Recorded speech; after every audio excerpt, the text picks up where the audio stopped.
violence would come, no matter the condition of the economy. How many had died in the desert this year? Last count, 120.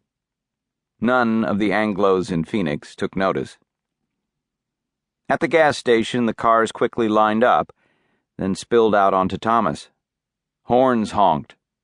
Nobody ever used to honk in Phoenix. A white Dodge van edged up behind me. Inside were a pretty Anglo mom and a little girl with curly hair. They were in the wrong part of town, but hey, I was a cop. They'd be safe. My gaze lingered in the rearview mirror, and I smiled.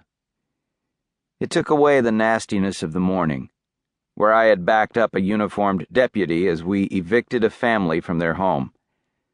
The scruffy lawn ended up littered with furniture, clothes, and brightly colored children's toys as we looked on. It's not my job. I was officially the historian of the Maricopa County Sheriff's Office, but I'm also a sworn deputy. Everybody's work had changed since the real estate crash sent the local economy into a depression. Anyone could have seen it coming. Anyone except the majority of Phoenicians who made their living off the growth machine. A columnist in the Arizona Republic repeatedly warned it was unsustainable. He was pushed out of a job. Even law enforcement was a victim of the worst government budget cuts in the state's history. So Peralta made me work uniformed shifts, serve warrants, and now throw a family out of its house. My pile of cold cases grew higher. "They can wait," he said. So I sat there, sweating even though the air conditioning was on high, and smiled at the mother and her little girl waiting behind me. Then the gun fell. It clattered to the cement loud enough to be heard inside the car. I made it for a Glock 17, black and blocky, just like many cops carry. My pulse shot, making my temples throb. My hand automatically went to the Colt Python 357 Magnum in the Galco high-ride leather holster on my belt. The kid reached down and picked it up as if nothing more than a crescent wrench had fallen out of his pocket. He slid it into the waistband of his jeans at the small of his back and covered it with his t-shirt. He was maybe 20, Hispanic, with close-cropped black hair and long limbs. His arms were black with tattoos, and he had bracelets on one wrist. He also had 4 friends. They were in the car ahead of me, a tricked-out low Honda. I wondered how they had all fit inside.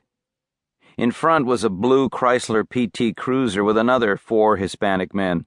One was tall, his muscles showing out of a white wife-beater, the back of his shaved head bearing an elaborate tattoo with 2 large ornate letters and a line of script below it.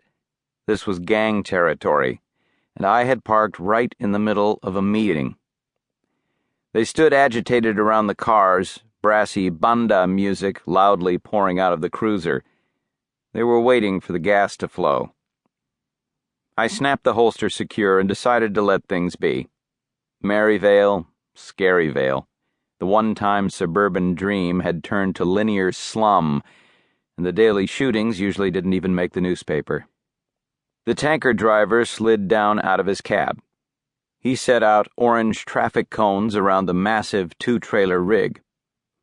I tried not to imagine a scenario where it exploded here. Next, he slid on thick gloves and used a handheld bar to remove the heavy steel covers embedded in the concrete that led to the underground storage tanks.